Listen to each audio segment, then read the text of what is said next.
Hello friends, मैं हूं आपकी जया और मैं अपनी लिखी हुई कहानी की वीडियो बना रही हूं। उम्मीद है आपको अच्छा लगे। चलिए कहानी शुरू करते हैं। रॉन्ग नंबर वाला प्यार। Mumbai western Marine Drive, Adani mansion. Adani group of industry के CEO Atharv Anand Adani triple A की शादी है, जिसकी एक झलक पाने के लिए दुनिया दीवानी थी। आज वह हमेशा के लिए एक अनोखे रिश्ते में बंधने जा रहा है। ये शादी अटेंड करने के लिए देश विदेश से बहुत बड़े बड़े लोग आए थे। न्यूज़ रिपोर्टर और मीडिया पहले से मौजूद थी। आज अथर्व की शादी, जिसके चलते पूरे अडानी मेंशन लाइट से जगमगा रहा था। सफ़ेद थीम, ग्लैमर, वाइट और पिंक कलर की आलीशान घर को पूरे महंगे फूलों से खूबसूरत सजावट की हुई है। चारों तरफ जगमगाती लाइट्स और झूमर ही दिखाई दे रही थी। इस आलीशान घर के अंदर गार्डन के बीचों बीच में मंडप बनाया गया था, जहां पर सभी मेहमान मौजूद थे। अब सभी लोग दूल्हे के नीचे आने का इंतजार कर रहे थे। सबकी नज़र सीढ़ियों पर ही था।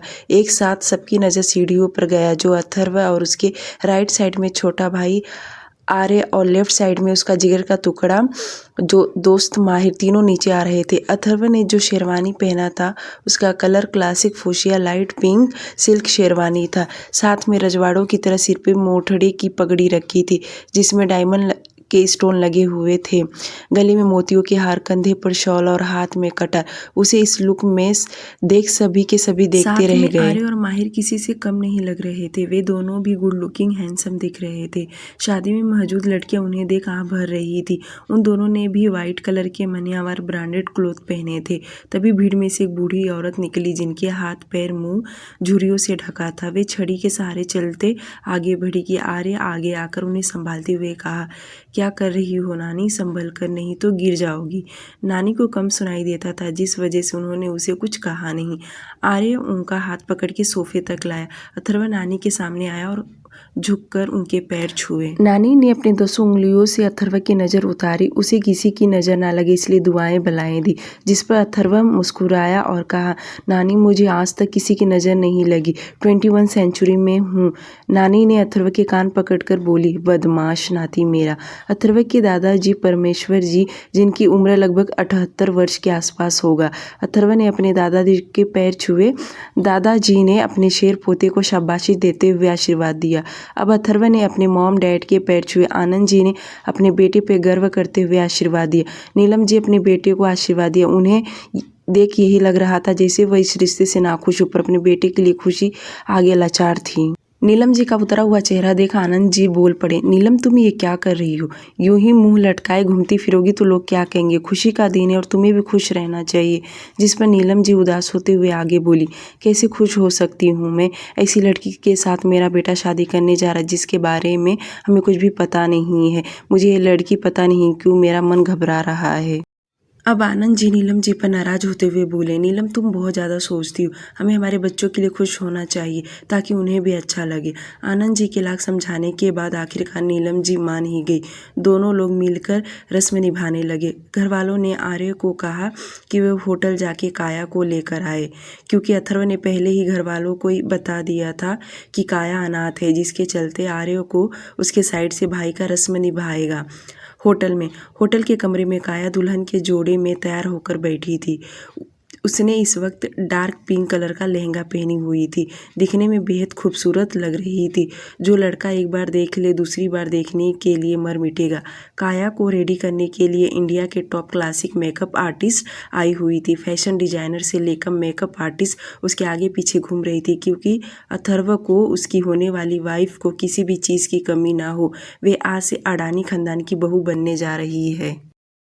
काया को रेडी करने के बाद तीनों मेकअप आर्टिस्ट उसके साइड खड़ी हो गई। उसमें से एक ने कहा, ma'am, you are very pretty. जिस पर काया ने सिर्फ हल्की स्माइल कर दी। काया बहुत कम बोला करती थी। यूँ कहा जाए तो उसे लोगों से मिलना जुलना बहुत कम पसंद है। मेकअप आर्टिस्ट में से दूसरी लड़की ने भी तारीफ के पुल बांधते हुए बोली, ma'am, you are very stunning beautiful.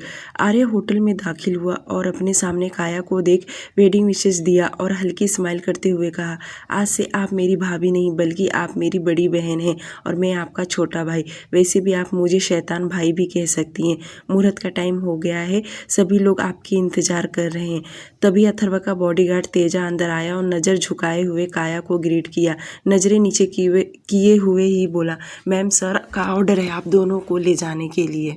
इसमें काया के फैमिली मेंबर का जिक्र नहीं किया गया, इसलिए उसकी ओर से कोई भी नहीं है। काया के लिए अथर्व ने होटल बुक करवा दिया था ताकि शादी होने के बाद उसका घर प्रवेश अच्छे से होए। तेजा काया और आर्य को लेकर डायरेक्ट अडानी मेंशन में आ गया। पंडित जी ने वर वधू की शादी के मंडप में बैठने के लिए कहा। अथर्व ने जब काया को ब्राइडल लुक में देखा तो आंखें फाड़ कर देखने लगा। वही शादी के लिए बहुत उतावलापन था। फाइनली वह दिन आ ही गया जिसका 3 महीने से वह इंतजार कर रहा था। अथर्व घुटने के बल बैठा, काया के हाथ पर किस किया।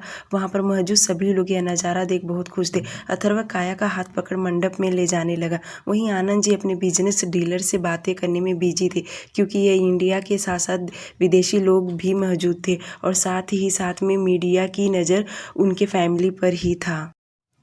शादी के मंडप में दूल्हा दुल्हन खड़े हो गए। ये शादी पूरी रीति रिवाज से हो रही थी। पंडित जी ने कहा कि वरमाला वर वधू को दिया जाए। माहिर अपने हाथ में थाल लिए आए जिसमें ताजे फूलों की वरमाला था। दूल्हा दुल्हन के सामने जाके थाल आगे किया।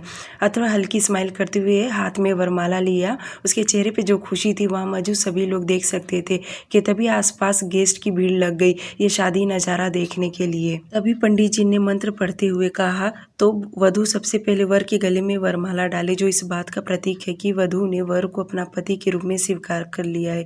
अथर्व बहुत ज़्यादा एक्साइटेड हो गया, जो काया अच्छे से देख सकती थी। उसे भी इसी दिन का इंतजार था, पर काया हाथ में वरमाला नहीं उठाई। ये देख अथर्व आंखों से इशारा किया कि वह जल्दी से डाले ताकि मैं भी उसे पहना सकूं। कि तभी पंडित जी ने वापस कहा शुभ मुहूर्त का समय निकले जा रहा है, वधू वर के गले में वरमाला डाले, यही सही समय पर होना ठीक है।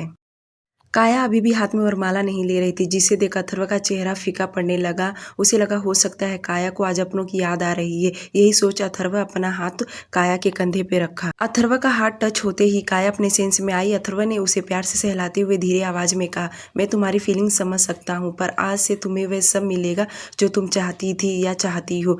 काया अथर्व की बातों पर ज्यादा न गौर कर वह अपनी नजर इस वक्त आसपास देखे जा रही थी। उसे यूं ही इधर उधर देखता देख नीलम जी उन दोनों के पास आई। उन्हें भी लगा हो सकता है उसकी फैमिली नहीं, इसलिए वह मायूस हो। नीलम जी बड़े प्यार से उसके फेस पर हाथ फेरते हुए बोली, बेटी मुहूर्त का टाइम हो रहा है, आज खुशी का दिन है। तुम्हें तो खुश होना चाहिए कि आज तुम्हें तुम्हारा हमसफर मिल रहा है। मैं तुम्हें अपनी बेटी की तरह रखूंगी। अथर्व को बहुत अच्छा लग रहा था कि उसकी मॉम उसे बेटी का दर्जा दे रही हैं। फाइनली उसकी मॉम मान ही गई। मानना तो पड़ेगा ही उन्हें, आखिर उनके बेटे का सवाल है। सब ही खुश थे। तभी काया टेढ़ी स्माइल की। उसके इस स्माइल पर किसी ने नोटिस नहीं किया। काया अपना हाथ ऊपर उठा रही थी। इन सबसे अनजान अथर्व को लगा कि वरमाला लेने के लिए काया हाथ आगे कर रही है। काया को सिग्नल मिलते ही अपना हाथ पीछे कर कमर से गन निकाली और नीलम जी के गले में हाथ डाल उनके सिर पर पॉइंट कर दी। ये देख वहां पर मौजूद सभी लोग दंग रह गए। अथर्व के शरीर में तो बिजली का झटका लगा। वह हक्का बक्का होकर देखने लगा। काया को क्या हो गया, वह इस तरह की हरकत कैसे कर सकती है। यह देख आर्य और माही ने कदम आगे बढ़ाया कि उनके पीछे से किसी ने गन पॉइंट कर लिया, जिस वजह से वे दोनों स्टैचू बने खड़े रहे। अथर्व जैसे काया की तरफ कदम बढ़ाए कि काया अपने असली रूप में आते हुए बोली, खबरदार अगर हिलने की कोशिश की तो तुम्हारी माँ के सिर में 6 की 6 गोलियां उतार दूंगी, समझा तुझे। काया का ये रूप देख अथर्व तो शॉक्ड हो गया। ये कौन सी लैंग्वेज में बात कर रही, और उसका बॉडी लैंग्वेज। अथर्व का तो दिमाग पूरी तरह ब्लैंक हो गया। वह कुछ करता या कहता उसके पहले ही काया ने गन ऊपर आसमान की ओर करके फायरिंग की। फायरिंग की आवाज़ से भागदौड़ मच गया। ये देख भीड़ में से कुछ लोग बाहर आके आसमान की ओर फायरिंग करने लगे। पूरी तरह से उन लोगों ने सभी को कैद कर लिया था। बाहर ये सब हो ही रहा था कि आनंद जी विदेशी गेस्ट को लिए बाहर आ ही रहे थे। जैसे उनकी नज़र बाहर की मंजर पर गया, चारों तरफ नज़र घुमाने लगे ताकि उन्हें समझ में आए यहाँ हो क्या रहा है। वे जैसे जैसे आगे बढ़ रहे थे वैसे वैसे उनकी सांसें बढ़ती जा रही थी। बाहर जैसे आनंद जी की नज़र सामने गई, उनकी होने वाली बहू उनकी पत्नी के ऊपर गन ताने खड़ी है। कुछ सोच कर वे जैसे पीछे जाने को मुड़े कि तभी उन्हें कुछ लोगों ने घेर लिया, क्योंकि उनके पास इस वक्त गन नहीं था। मेंशन के सभी बॉडीगार्ड्स उन लोगों पर गन ताने खड़े हो गए, पर कुछ फ़ायदा नहीं, क्योंकि ये उनके दुश्मनों ने माफिया के लोगों बहुत बड़े प्लान करके भेजे हुए थे। काया के आदमियों ने अडानी मेंशन के बॉडीगार्ड्स से कहा, सभी लोग गन नीचे कर दो वरना 2 लोगों की जान अभी जाएगी, बाद में कितने लोग मारे जाएंगे बता नहीं सकते। अथर्व ने अपने बॉडीगार्ड्स को आवाज़ देकर कहा कि वह सभी गन नीचे कर दे, क्योंकि यहाँ फैमिली के साथ साथ देश विदेश के लोग भी मौजूद हैं। आज कौन सा कयामत आ जाए। काया के पास 2 लोग आए। काया ने उन लोगों को स्लो में कुछ इंस्ट्रक्शन दिया। तभी उनका लीडर बॉस आते हुए कहा, वेल डन काया, बहुत अच्छा काम किया तुमने।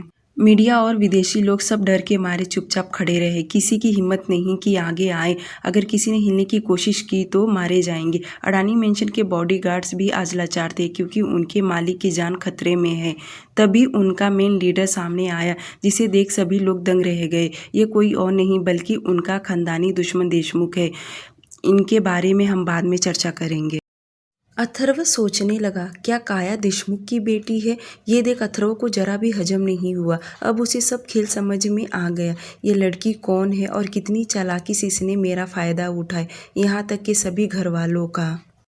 पहला एपिसोड यहीं ख़त्म होता है। दूसरा एपिसोड आप लोगों को बहुत जल्द मिल जाएगा। डियर लिसनर, हो सकता है एडिटिंग और वॉइस में बहुत मिस्टेक हुआ हो, पर मैं आगे अच्छा करने की कोशिश करूँगी। Thank you.